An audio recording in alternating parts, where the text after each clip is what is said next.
حضرت عیسیٰ ابن مریم کو اللہ کا بیٹا قرار دینے کے عقیدے کے جو انتہائی خطرناک، تباہ کن، دوررس اثرات، ججمنٹل اور فار ریچنگ کانسیکوینسز جو انسانی تاریخ پر، انسانیت پر مرتب ہوئے، اور جن کو اللہ کے آخری رسول سیدنا محمد رسول اللہ صلی اللہ علیہ وآلہ وسلم اللہ کی دی ہوئی بصیرت اور فراست سے محسوس کر رہے تھے، اپنی آنکھوں سے دیکھ رہے تھے، اس کی وجہ سے وہ انسانیت کے مستقبل کے بارے میں سوچ سوچ کر بہت غمگین ہوتے تھے، اور خاص طور پر ان کو اس بات کی تڑپ ہوتی تھی کہ یہ لوگ، یہ جو بگڑی ہوئی مسیحیت والے لوگ ہیں، یہ صحیح دین کی طرف قرآن مجید کی رہنمائی میں واپس آ جائیں۔ اس قدر شدید ان کو فکر اور غم ہوتا تھا، یہ سوچ سوچ کر کہ اگر ان لوگوں نے اس غلط عقیدے کو نہ چھوڑا تو اس کے جو نتیجے نکلیں گے آگے جا کر کیا کیا ہوگا، ان نتیجوں کو سوچ سوچ کر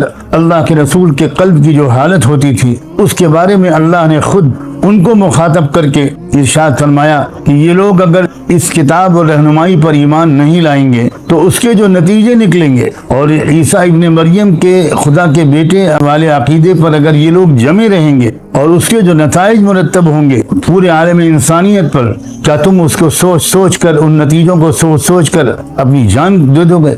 کل میں نے اس بات کی کوشش کی تھی کہ یہ جو نتیجے ہیں آثارہم، اس عیسیٰ علیہ السلام کو خدا کا بیٹا قرار دینے والے عقیدے کے جو انتہائی خطرناک نتیجے مرتب ہوئے انسانی تاریخ پر، جن کے سائے میں ہم اس وقت جی رہے ہیں، ان نتیجوں کی اور ان نقصانات کی میں نے کل مختصراً تشریح کرنے کی کوشش کی تھی۔ یہ موضوع اتنا اہم ہے اور اتنا اجنبی ہو گیا ہے، بالکل اس کی طرف ذہن نہیں جا رہا ہے لوگوں کا۔ اگر ہمارے ملک کے ہی پچھلی صدی کے کچھ عظیم علماء قرآن نے اس طرف توجہ نہ دلائی ہوتی تو شاید سرسری طور پر ہم اس سے آج بھی گزر رہے ہوتے۔ آج پھر میں اسی موضوع بارے میں کچھ ضرور عرض کروں گا، اس لیے کہ میری خواہش ہے کہ اس مسئلے کی سنگینی کا کچھ تو ہم لوگوں کو احساس ہو، جس مسئلے کی سنگینی کی پیش بینی کی وجہ سے، فور سینگ کی وجہ سے، پہلے سے جو اندازہ ہو رہا تھا اللہ کے رسول کو، اس کی وجہ سے آپ کی وہ کیفیت تھی، تو اب تو ہم ان نتیجوں کی منحوس ترین جو انجام ہیں ان تک پہنچ رہے ہیں۔ اب بھی ہم اس سلسلے میں بالکل ناواقف اور بے حس رہ جائیں تو یہ بہت بڑا نقصان ہوگا۔ میں نے کل عرض کیا تھا، اسی کو آپ ذرا سے یاد کر لیجئے تاکہ مجھے پوری تفصیل آج دہرانی نہ پڑے کہ اس ولادت عیسیٰ کے نتیجے میں جو چرچ کا ایک انسٹیٹیوشن بنا، جو پوپ کا ایک ادارہ اور اتھارٹی بنی، اور اس کے جو عجیب غریب اختیارات اور پاور بنے، اور ان کا جس طرح استعمال کر کے انسانوں سے ان کی مذہبی آزادی چھینی گئی، ان کا آزادی رائے چھینی گئی، اور ایک زبردست جابرانہ ایک مذہبی ڈکٹیٹرشپ، بے رحم قسم کی کا اقتدار جو مذہبی لبادہ پہنے ہوئے ڈاکوؤں اور قزاقوں نے جو اختیار کیا، اور جس کی وجہ سے مظالم کے پہاڑ توڑے انہوں نے کروڑوں انسانوں پر، اس کا پہلا رد عمل تو پروٹسٹنٹ تحریک کے شکل میں سامنے آیا، جس میں کچھ سوچنے سمجھنے والے لوگوں نے عیسائیت کے اندر رہتے ہوئے ریجیکٹ کیا مذہب کی اس تشریح، پوپ کی اس اتھارٹی کو سخت ترین تنقید کی، مگر پروٹسٹنٹ رہے عیسائی ہی، اسی کے اندر رہتے ہوئے انہوں نے ان ٹریڈیشنز کو اور ان عقیدوں کو اور اس سسٹم کو سختی کے ساتھ مسترد کیا، اور پھر اس کے نتیجے میں دونوں طبقوں کے اندر، عیسائی دونوں طبقوں کے اندر جو جنگیں ہوئی، خوریزی، زبردست خوریزیاں ہوئی، اگر آج ہم نے ان کا خود مطالعہ نہ کیا تو ہم بہت غلط تاثرات لیے پھرتے رہیں گے۔ مسلمانوں کے اندر جو مختلف مسالک اور مختلف اسکول آف تھاٹس پیدا ہوئے، اور جن میں سے بہت سو کے بارے میں ہم کہہ سکتے ہیں کہ ان کو نہیں ہونا چاہیے تھا، لیکن یہ ایک حد تک نیچرل فینومینا بھی ہے، لیکن مسلمانوں کے اندر مسلکوں کی بنیاد پر خوریز لڑائیاں تو نہیں ہوئی، جنگیں تو نہیں ہوئی، ایسی جنگیں ہوئی ہیں عیسائیوں میں، پروٹسٹنٹ اور کیتھلکس میں، جس میں لاکھوں لوگ مارے گئے۔ ایک تو ریئیکشن جو ہوا وہ پروٹسٹنٹ تحریک کی شکل میں مارٹن لیوتھر کنگ کی قیادت میں پوری ایکشن سامنے آیا، لیکن یہاں پر بات رکی نہیں، دھیرے دھیرے یہ احساس پھیلتا گیا کہ اس مذہب کے اندر رہتے ہوئے اس کے جبر سے اور جور و ستم سے چھٹکارا نہیں ہو سکتا، اس لیے لات مار دو اس مذہب کو، اس مذہبی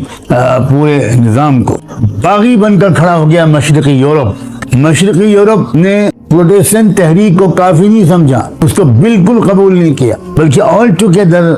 مذہب کو ہی مسترد کر دی، اور اس نے کہا کہ یہ ساری خرابی مذہب کی ہے، اس لیے ہم سب کو، ترقی پسند لوگوں کو، آزادی پسند لوگوں کو، انسانی معاشرے میں برابری کے اصول پر یقین رکھنے والوں کو ایسے مذہب کو ہی لات مار دینی چاہیے۔ جو باتیں مغربی یورپ میں کچھ لوگوں میں دل کے اندر شاید رہی ہوں، لیکن وہ ہمت نہیں کر پا رہے تھے اپنے ماحول کی وجہ سے، وہ باتیں زبان پر آ گئیں، کھلم کھلا سڑکوں پر جلوس نکلنے لگے مذہب کے خلاف ایسٹرن یورپ میں، مشرقی یورپ میں۔ شیطان عجیب غریب قسم کی منصوبہ بندی کرتا ہے۔ اگر شیطانی منصوبہ بندی کو سمجھنے والے دل کی نظر سے حقیقتوں کو دیکھ لیں کہ صلاحیت رکھنے والے سامنے نہ ہو، تو شیطان کی چالوں کو سمجھنا عام لوگوں کے بس کی بات نہیں ہوتی۔ کبھی کبھی ایسا ہوتا ہے کہ شیطان محسوس کرتا ہے کہ سپرسٹیشس، توہم پرستانہ اور عقل کے خلاف، لاجک کے خلاف، منطق کے خلاف جو بات چلائی جا رہی ہے، کہ بہت دن تک ہم عوام اور سوچنے سمجھنے والے لوگ یہ اس کے بندھن میں نہیں رہیں گے، اور یہ بندھن توڑ کر نکل کر بھاگیں گے، اور نکل کر جائیں گے تو وہاں بھی پہنچ سکتے ہیں جہاں ان کو نہ پہنچنے دینا ہمارا مقصد ہے۔ تو وہ اس بندھن کے خلاف خود ایک وے آؤٹ، ایک ایگزٹ پیدا کر دیتے ہیں، ایک الگ گروہ بنا دیتے ہیں جہاں اس کے خلاف اظہار خیال کیا جائے، بڑاس نکالی جائے، جذبات کی تسکین کر لی جائے، لیکن رہا جائے اپنے ہی فولڈ کے اندر۔ ہمارے ملک میں بھی یہ بار بار ہوا ہے، بہت ہوا ہے۔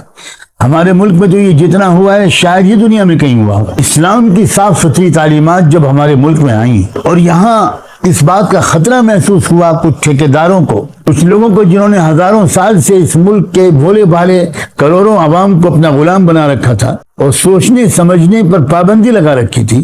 پڑھنے پر پابندی لگا رکھی تھی، جب ان کو محسوس ہوا کہ اب اسلام کی جو صاف ستھری اور ایٹریکٹیو جو زندگی آئی ہے، تعلیمات آئی ہیں، کلچر آیا ہے، تہذیب آئی ہے، جس میں توحید ہے، جس میں ایکوالٹی ہے، جس میں یہ اونچ نیچ نہیں ہے کہ تم شودر ہو، تم فلاں ہو، تم فلاں ہو، یہ تو لوگ، کروڑوں لوگ جو ہیں، یہ تو صدیوں سے جو بیچارے ظلم و ستم کی چکی میں پس رہے تھے اور انہیں کوئی اور راستہ نہیں مل رہا تھا، ان کو تو راستہ مل جائے گا تو وہ تو جوک در جوک ادھر ہی چلے جائیں گے۔ تو انہوں نے خود سوچ سمجھ کر اپنے ہی مذہب کے اندر الگ الگ قسم کے گروہ بنائے جن میں اس قسم کی تعلیمات رکھی تاکہ ادھر سے اگر کوئی غیر مطمئن ہو تو ادھر آ جائے، وہاں نہ جائے۔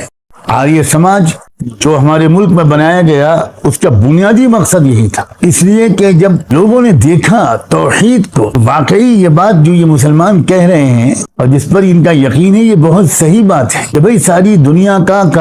کائنات کا، پوری یونیورس کا پیدا کرنے والا جب ایک مالک ہے تو عبادت بھی تو ایک ہی کی ہونی چاہیے۔ مسلمانوں اس بات کو سمجھو، دلیل کیا ہے؟ دیکھو، عبادت بندگی اس ایک مالک کے سوا کسی اور کی نہیں ہونی چاہیے، اسی سے دعائیں مانگو، اسی سے لو لگاؤ، اسی کو اپنا خدا مانو، اسی کے سامنے سر جھکاؤ، اسی کی بندگی اور اپاسنا کرو، اس لیے کہ تم کو بھی اسی نے بنایا ہے اور جو کچھ تمہارے پاس ہے اور تمہارے لیے ہے وہ سب بھی تو اسی کا بنایا ہوا ہے۔ اس کو ہم اپنی اسلامی زبان میں کہتے ہیں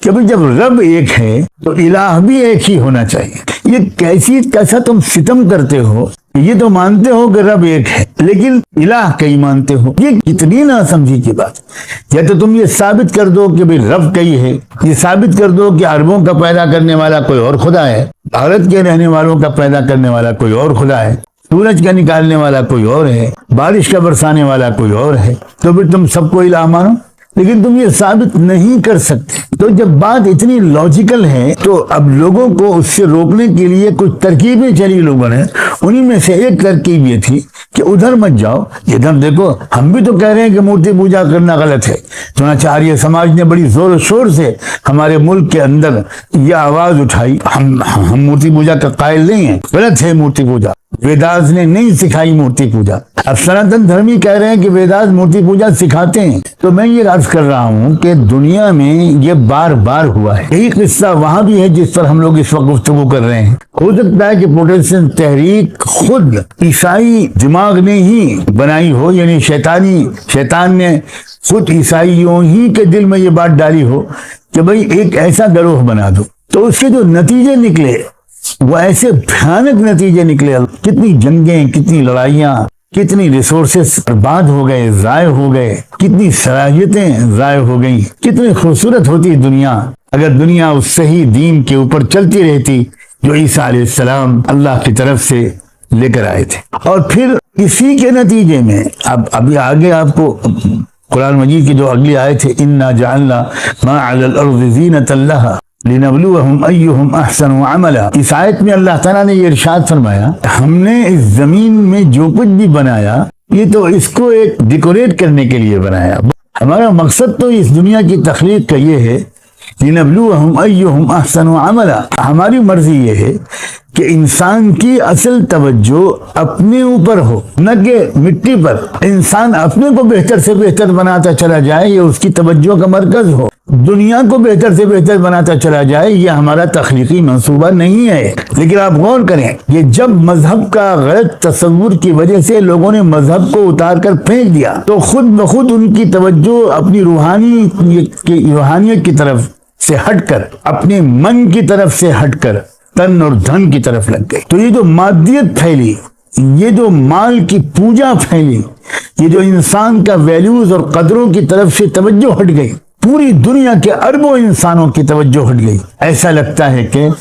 قرآن یہ اشارہ کر رہا ہے کہ یہ جو زبردست مادیت دنیا میں پھیلی اور پھیلے گی یہ بھی نتیجہ ہے اسی عیسیٰ ابن مریم کے سلسلے میں غلط عقیدے کا. ایک جگہ پر آ کر بات رکی نہیں کہ پروٹیسٹنٹ وجود میں آ گئے، پھر اس پر بھی نہیں رکی کہ لوگوں نے مذہب کا ہی انکار کر دیا. اب جب مذہب کا انکار ہو گیا، مذہب ناقابل توجہ ہو گیا، تو اب کیا رہ گیا انسان کی توجہ کا مرکز؟ انسان کی توجہ کا مرکز اب بن گیا اس کا بدن، اس کا بینک بیلنس. آپ سے گزارش ہے کہ آپ چینل کو سبسکرائب کریں تاکہ اس سیریز کے آگے کی ویڈیو آپ مس نہ کریں. اس ویڈیو کو لائک کریں اور شیئر کرنا نہ بھولیں. السلام علیکم ورحمۃ اللہ وبرکاتہ.